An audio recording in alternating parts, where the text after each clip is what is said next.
అయితే అమ్మా ఎవ్వా ఎక్కుద్దాను ఎక్కుద్దు ఎవ్వా ఎవ్వా పలుకుతలేదు పిలుస్తుంటే ఎక్కుద్ది ఇంటికి వెళ్తా పర్వాలేదు. హైదరాబాద్ నుంచి వెళ్తాం సింహం దూరాన్ని.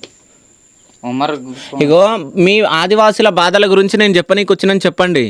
మన బాధ సంఖ్య కెత్తనాక వస్తారు కదా మెచ్చు మందో జనత ఊడితారు ప్రపంచం దునియా ఊడిది కదా ఇలాంటి పాపం ఇలా తలైంది मताले नेले कौन पे कम से कम आले पोइतास के चलन रहा इकट की मस्त కదా అద్వన్ కెతమంతే కదా అలా కాదు సరెండర్ అయినప్పుడు పట్టుకుంటే బాగుండేది కదా అలా చంపేశారు కదా అదే మాట్లాడు మనం అదే ఎక్కువ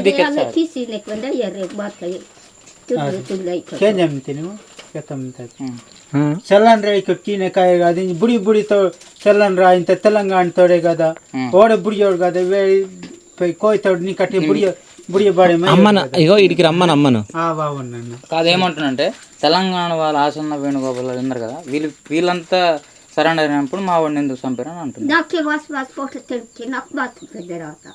వేరే చుడ్లోరు కదా తెలంగాణ తోరే బెద్దు వెండి పార్టీ తిని మున్నెట్కి చలా కీనోరు కదా ఇంజెట్కి వెంట తెలంగాణ తోరే ఫోటో నక్క బెదిత్ కాదు పార్టీ తిని చలా కీమ్తారు కదా రకం కమిటీ తిని చలా కీమ్తారు తెలంగాణ తోరే కదా తెలంగాణ వాళ్ళే కదా పార్టీ నడిపేది మావోయిస్ట్ పార్టీ వాళ్ళే నడిపేది కదా వాళ్ళ సరౌండర్ అయినప్పుడు నా కొడుకుని ఎందుకు చంపారు అనేసి అంటుంది.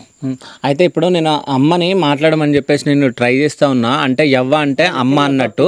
సో నేను ఆ భాష కూడా కొంచెం నేర్చుకొని మాట్లాడడానికి ట్రై చేస్తూ ఉన్నా. కానీ ఏమవుతుందంటే సో తెలంగాణ వాళ్ళే మొత్తం పార్టీలు నడిపిస్తున్నారు. సో ఆశన్న వీళ్ళందరూ లొంగిపోయినడానికి నా కొడుకు కూడా వచ్చిండు, నా కొడుకు కూడా లొంగిపోవడానికి వచ్చిండు. కానీ నా కొడుకుని ఎందుకు చంపేసారు, వాళ్ళని ఎందుకు బ్రతికించారు అనేది ఆమె బాధపడుకుంటా చెప్తా ఉంది. నేను మాట్లాడను అని అంటుంది. కొంచెం రిక్వెస్ట్ చేసి ఆమెతో ఇంటర్వ్యూ చేయడానికి అయితే ప్రయత్నిస్తాను.